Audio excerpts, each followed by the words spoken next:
Pilipinas, ang oras po natin, alas 6:39 ng gabi.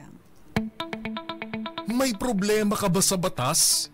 Hihimayin yan ng kumpanyera ng bayan. Attorney Cheryl Adami Molina, si Attorney Cam sa Usapang Legal.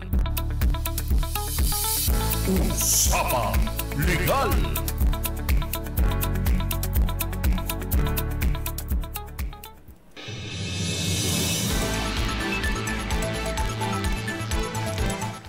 Magandang gabi po, Luzon, Visayas, Mindanao. Kwentuhang legal muna tayo ngayong gabi.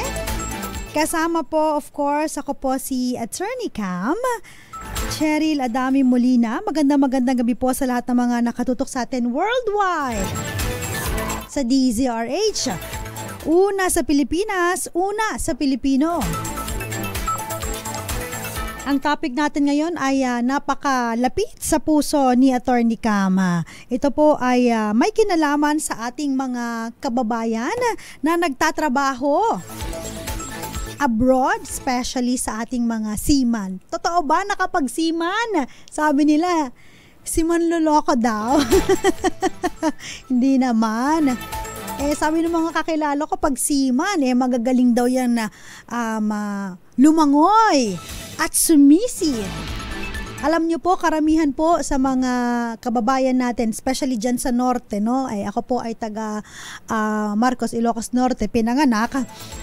Pag nakakita po kayo ng bahay na malalaki, mga bato, tapos may mga ekta-ektaryang lupain, talagang ang trabaho ng mga yan, kung hindi po Hawaiano, seaman. Ayan po.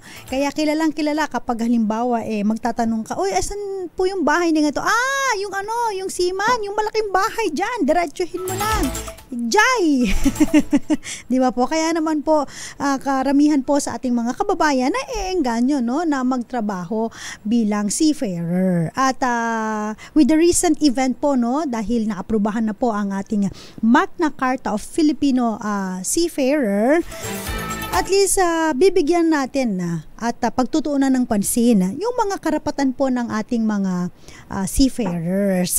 Dahil alam naman po natin na malaki po ang nagagawang kontribusyon ng ating mga seafarer sa economy natin, no? Dahil kung hindi ako nagkakamali, parang last 2022 pa nga yung aking data, ang ating mga seafarer po ay nakapag-remit ng 8.9% dun sa ating GDP. At ito po ay tumataginting na how much po ba yung kanilang nai-remit? Mga billion po yun At kapag sinabi po nating mga OFW, sabi nga natin sila po ay ating mga makabagong bayani. Dahil sa kanila yung ating economy po ay talagang tumataas. At ang pinaka allocation po kasi yung biggest chunk ng kanilang kita ay kailangan po nilang ipadala dito sa Pilipinas sa kanilang pamilya. It's either sa asawa o kaya kay nanay or tatay. Diyan po minsan nagkakagulo kapag halimbawa nag-asawa na yung seaman, nahahati na yung allocation. Kasi po may mga allocation na maaaring ibigay sa asawa, tapos pwede rin kay nanay o kay tatay. Pero kitang-kita na, of course, mas malaki yung allocation doon sa kanyang misis. So dati kay nanay, malaking chunk, malaking nabibigay ang seaman. Kaya yung mga nanay ng mga seaman ang pinapanalangin sana wag mo na mag-asawa yung kanilang mga anak na seaman para makatulong pa. Ayan, wala naman pong problema yon. Yun nga lang medyo kapag nasanay na po kasi na malaki yung allocation, tas biglang mag-aasawa, mababawasan, minsan hindi maiwasan magkatampuhan. Tama po ba? Kasi marami tayong mga kakilala na gano'n, na mga hindi magkasundong mother-in-law at saka yung daughter-in-law. Ayun, yung mga tatay naman chillax lang yung mga yan. Pag-usapan din natin mamaya, kapag namatay po ang seaman, so meron po kasi silang mga beneficiary na tinatawag natin, no? At kanino ba napupunta yung mga death benefits ng ating mga seaman, yung ating mga seafarers? Kasi mamaya meron akong legal na marites na ikukwento sa inyo regarding sa isang kaso na umabot po sa Korte Suprema, kung saan ang ninominate po ng isang seafarer natin ay ang kanyang ikalawang misis, no? Yung kanyang pangalawang misis na pinakasalan niya, kahit meron siyang unang misis, no? So, dalawa yung pinakasalan niya, ninominate niya bilang beneficiary in case na siya po ay mamatay, ang kanyang pangalawang asawa. Naghabol yung unang asawa. Paano na yan? So, mamaya, pag-usapan po natin yan. Pero ang kagandahan naman po, no, dahil naibatas na po itong Magna Carta of Filipino Seafarers, protektado po ang ating mga manggagawang seafarers sa batas na to, at dito talaga, no, makikita natin kung ano nga ba yung mga karapatan nila at yung mga dapat na ma-receive nila.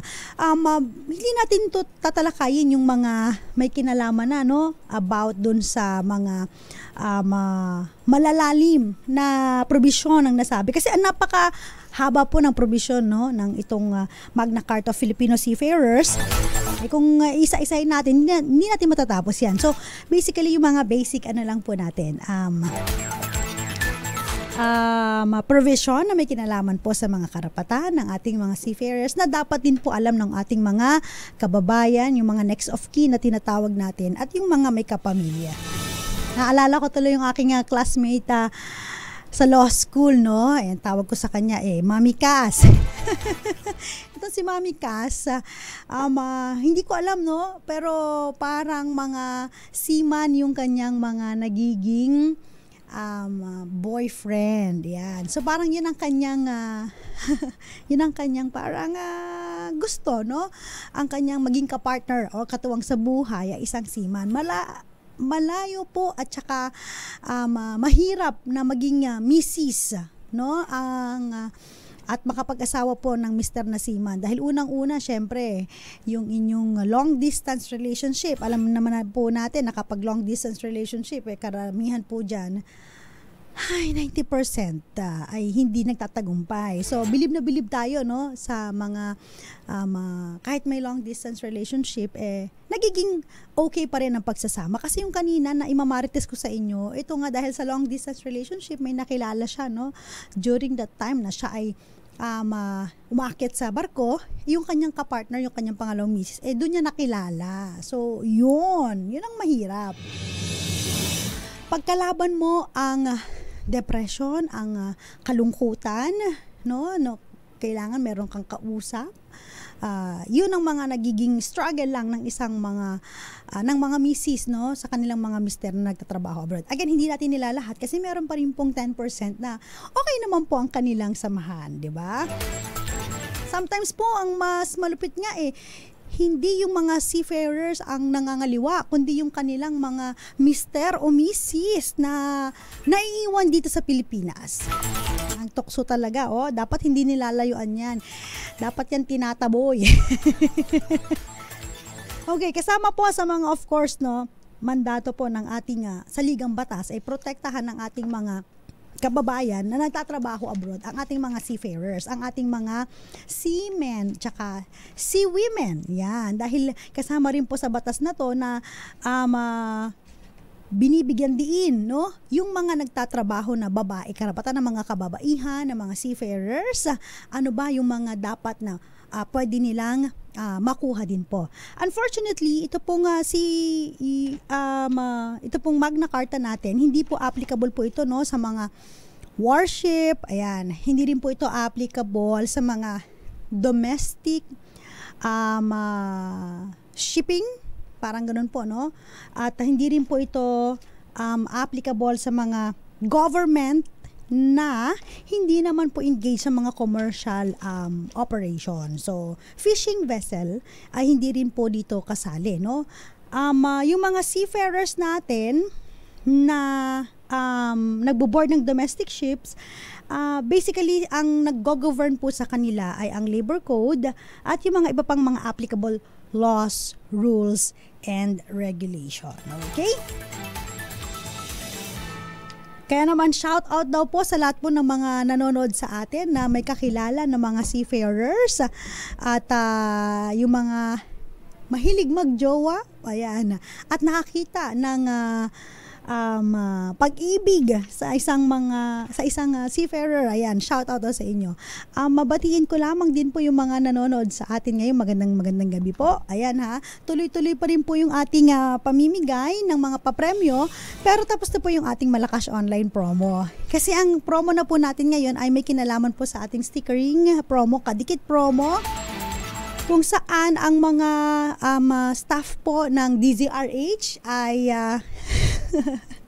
naglilibot po ngayon at nagdidikit po ng mga stickers sa ating mga macho gwapitong drivers, at pag sila po ay nagparehistro sa atin, ayan, may chance po sila, namimigay po kami ng mga, of course, groceries dahil malapit na ang Kapaskuhan, at pagkatapos po nun may chance pa sila manalo ng 500 pesos pag natawagan po sila sa ating kadikit sa linya promo. Again po, ating mga seafarers po ay merong dapat po na karapatan sa ligtas. Ayan ha, ligtas at secure, no, na workplace. Dapat po yung mga seafarer natin pag embark po sila, no, sa sumakay sa mga barko, dapat po yung kanilang kaligtasan ay priority po, no. Syempre yung ating patas na terms and conditions of employment. Alam naman natin na kapag seafarer, no, may kalakihan po talaga ang sahod, no. Compare mo po sa iba, no, na mga usual job opportunities dito sa Pilipinas, kaya marami pong mga kababayan natin ang sumasampa sa barko, nagra-range po yan, if I'm not mistaken, mga a month, no? Parang 70,000 to 400,000, no? So, medyo may kalakihan po. At ang kagandahan dito, yung mga kababayan natin na nag-start sa mababa, meron silang parang training and examination na ginagawa para sila ay ma-promote. At kapag sila ay na-promote, edi mas maganda pa, no? At hindi lang yon, may chance pa sila na kapag sila po ay nandoon sa barko, may mga racket pa po yan. Bakit ko alam? Kasi may pinsan ako na nagtatrabaho at nag-intern na rin po. Ito, intern pa lang po ha, sa mga barko. At meron pong mga additional racket kung gugustuhin mo at madaling kumita, no? Kailangan nga lang, no, kapag ikaw po ay nagsisave, no, doon sa iyong salary, ang kagandahan po kasi 80% papadala sa Pilipinas, at least 80%, ano, yung mga places na napupuntahan nila, kapag magaling magtipid ang ating mga seafarers, malaki ang kanilang mauuwi.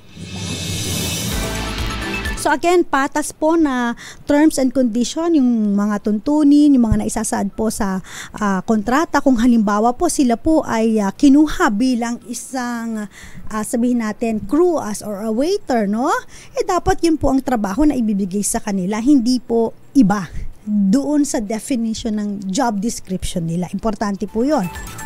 At hindi po pwedeng magkakaiba yan, no? So, halimbawa, pag tingin mo, pare-pareho kayo ng job description, pero merong isa doon na dahil kakilala or kadikit ni boss, mas malaki ang kanyang compensation against sa inyo, bawal naman po yun. So, again, kailangan po patas po ang terms and conditions of employment ng ating mga seafarers. Decente, no? Na working and living condition.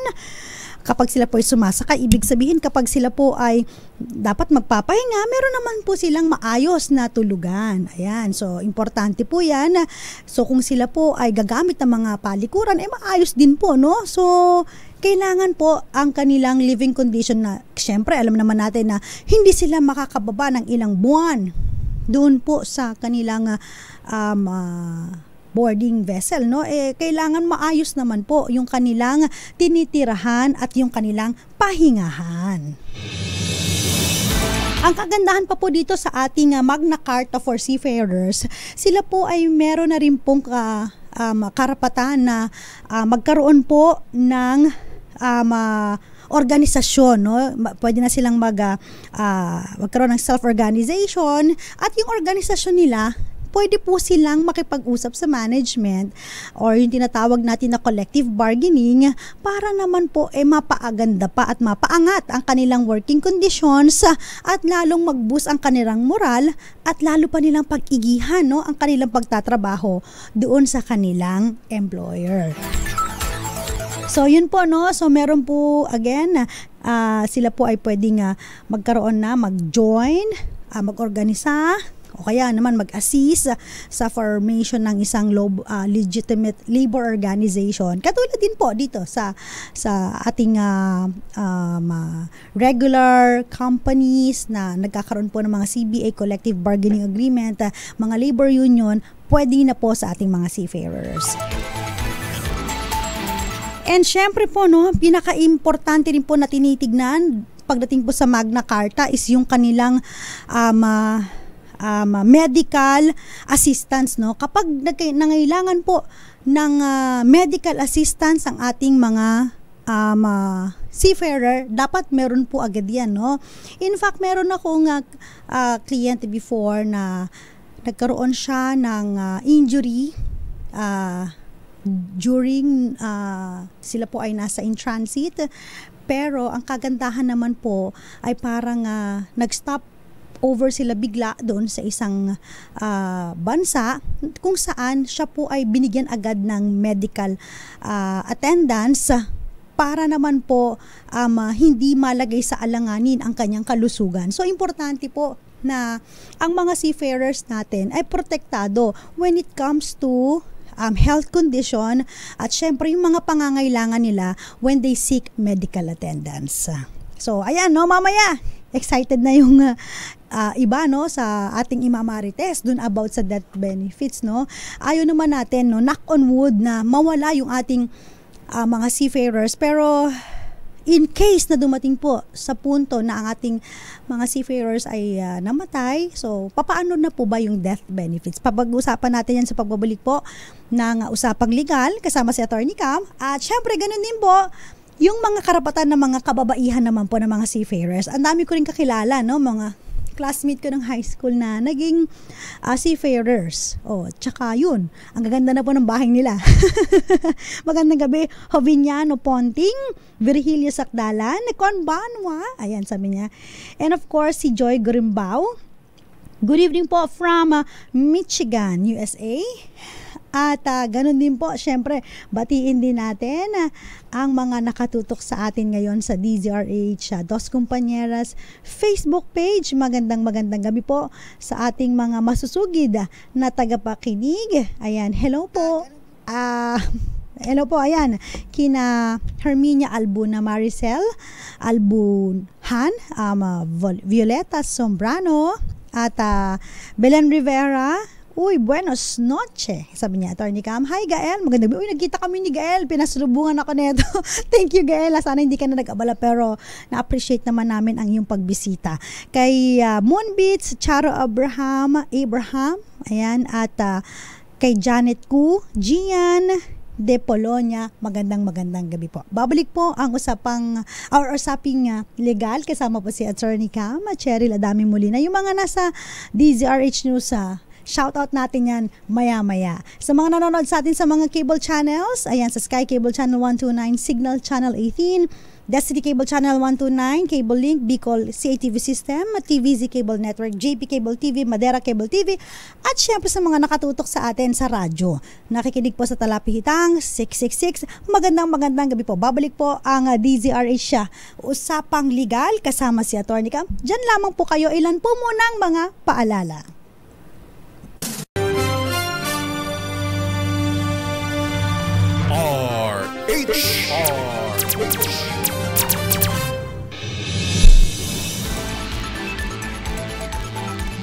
Nagbabalik po usapang legal kasama po si Attorney Cam. Pinag-uusapan pa rin po natin, of course, yung ating mga seafarers, no? Yung mga masusugid natin, mga naggagalingang mga seafarers. Again, yung kaninang nabanggit ko, no, sa ating GDP ang seafarers po ay malaking tulong sa ating ekonomiya. In fact, no, nung January to July 2023, sila po ay nakapag-remit ng $3.8 billion, no? At malaking bagay po ito para ang ating ekonomiya ay magtuloy-tuloy pa rin po. Kaya yung dedication po and hard work ng ating mga seafarers, ayan dapat talagang kinikilala natin yan. Hindi lang of course sa mga seafarers, kundi yung mga overseas Filipino workers po na nagtatrabaho abroad.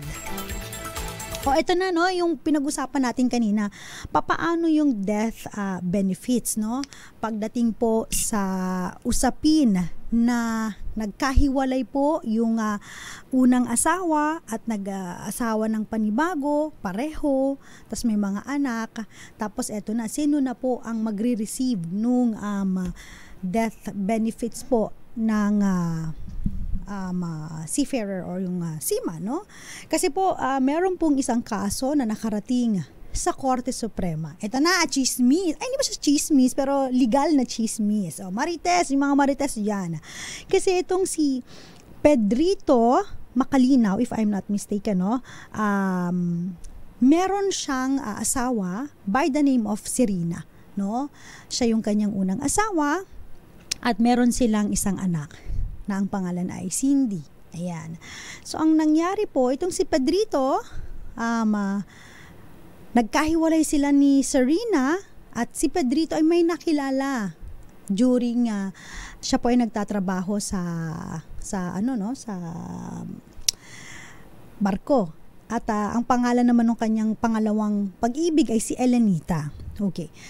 Ang nangyari, itong si Pedrito, pinakasalan niya si Elenita nang hindi niya pa po pinapawalang bisa ang unang kasal niya kay Serena.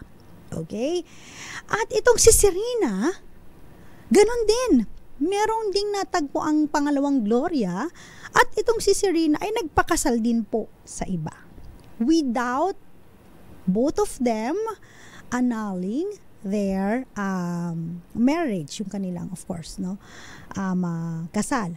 Si Pedrito at Elenita, yung kanyang pangalawa, nagkaroon sila ng 2 anak. Okay.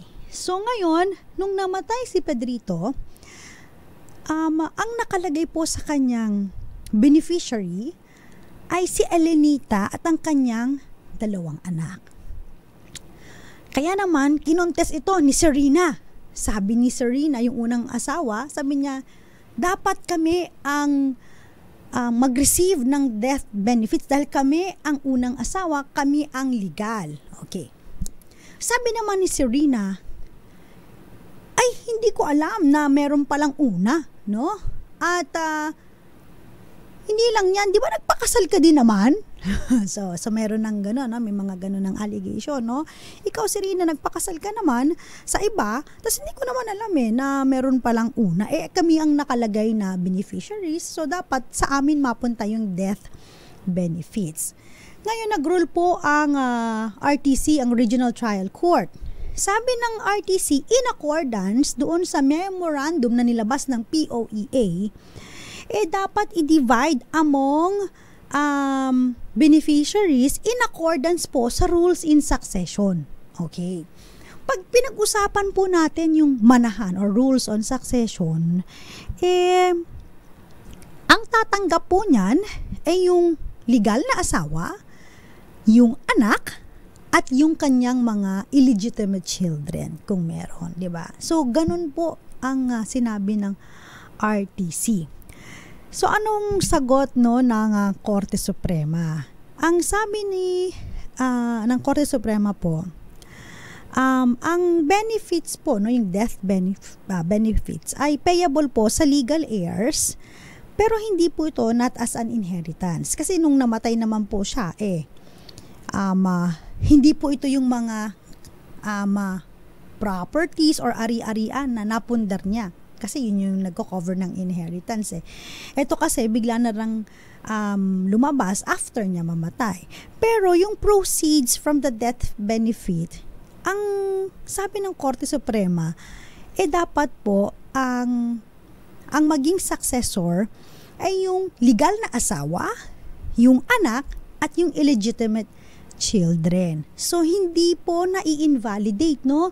Yung unang kasal ni Pedrito tsaka ni Serena, just because pareho silang nag-asawa ng pangalawa, which is bigamous. Ibig sabihin ng bigamous, di ba, pag sinabing bigamya, nagpakasal ka ng pangalawang beses, tapos meron ka palang valid and subsisting na marriage, no? Ibig sabihin meron ka pa palang una, hindi mo pa na-invalidate, hindi ka pa nakapagpa-annulled. Eto na naman, nagpakasal ka. So, yung kasal na yon, itatrato po siya as bigamous, no? Ibig sabihin, hindi siya wala siyang bisa, void siya, no?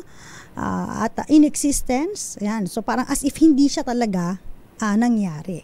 So, kahit po sila ay nagpakasal ng pangalawang beses, nakahanap ng pangalawang gloria, it does not invalidate their marriage. Hindi po napawalang bisa ang kanilang kasal just because nagkaroon sila ng pangalawang kasal, no? Hindi automatic na, dahil may pangalawang kasal na, automatic invalidate na yung first marriage. Alam naman po natin na kapag ganito po usaping kasal, dapat po ang korte lamang po, no, ang may kakayahan na sabihin na walang bisa ang inyong kasal.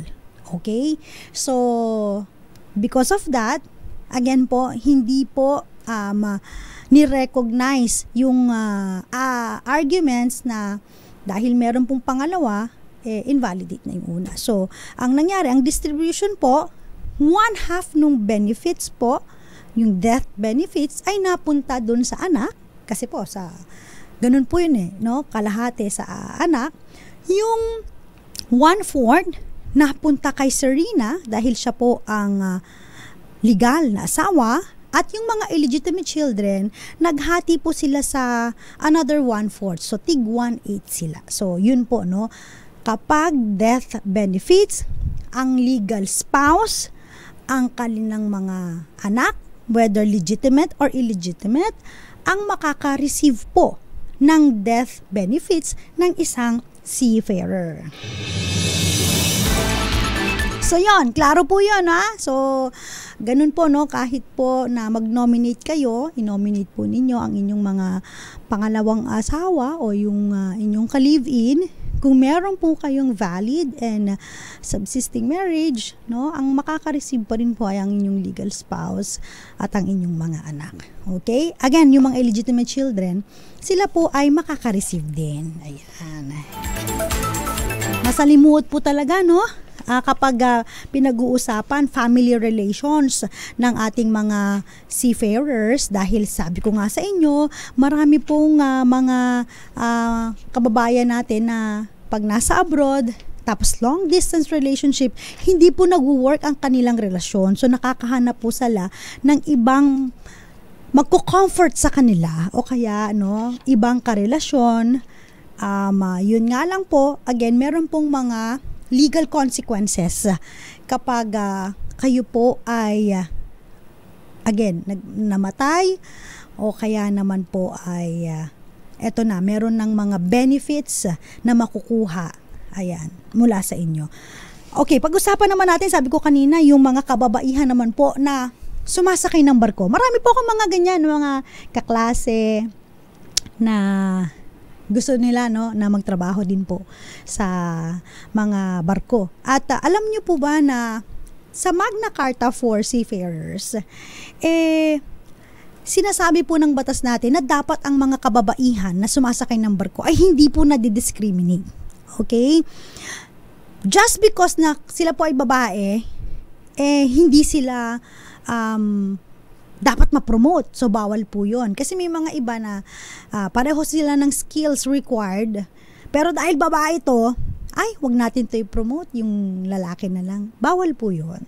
So, kailangan po, patas pa rin po ang pagtingin sa mga kababaihan at kalalakihan na ating seafarers. At hindi rin po maaaring bayaran sila ng lesser compensation. Pareho ng job description, pero lesser ang compensation dahil babae. So, bawal po yun. So, kung halimbawa, pareho po silang the job description ay crew or waiter, dapat same lamang po Unless otherwise, meron sa job description na pinagkaiba nilang dalawa na gagawin nila na role, no, pagdating doon sa ship or doon sa kanilang barkong sinasakyan. So ganun po, no, kailangan po lagi na hindi po nadedehado na ng promotion, kasama na rin po ang mga training opportunities at saka yung mga scholarship grants. Alam niyo po ba meron mga scholarship grants na binibigay po yung ating mga merchant doon sa ating mga seafarers.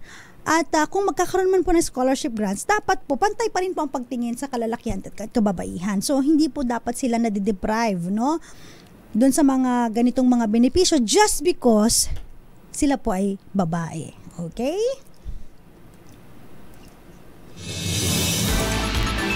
Minimum age po ha ng mga gustong magtrabaho, alam niyo po ba, ay 18 po, no? Yung iba po, no, naalala ko yung nandadaya pa ng edad para lang makapagtrabaho, no?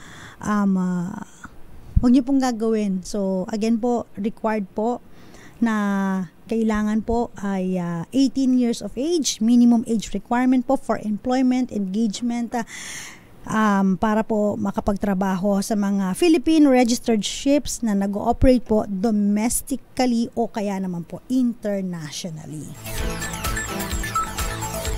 Okay, may mga questions po sa atin mamaya na sasagutin natin sa pagbabalik po ng Usapang Legal kasama si Attorney Cam.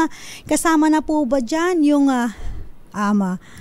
paano po yung mga magte-text, no, sa mga kanilang mga kamag-anak. Meron po bang requirement dyan? O kaya yung overtime, pag-usapan natin yan. Kailangan ba 24 hours ang duty ng ating mga seafarers? Sa pagbabalik po ng Usapang Legal, yan naman po ang tatalakayin natin. Kasama pa rin po ako po si Attorney Cam. Teka, shoutout muna sa mga nanonood po sa DZRH News. Hi, magandang gabi po. Salamat po sa pagtutok. Hi po, pa-shoutout kina Henry Dolohan, Jerry Sumagaysay, Doy Arthur. Good evening, Eduardo Narvaez. Bobby Ferrer, hello po. Cherry Balbon, Romeo Hoviliano, and syempre, binabati natin lahat po ng mga taga Bicol sa Camsur. Ayan, magandang gabi. Babalik po tayo. Ilan lamang po mga paalala. Oras po natin, alas 7:15 ng gabi. This time check is brought HR.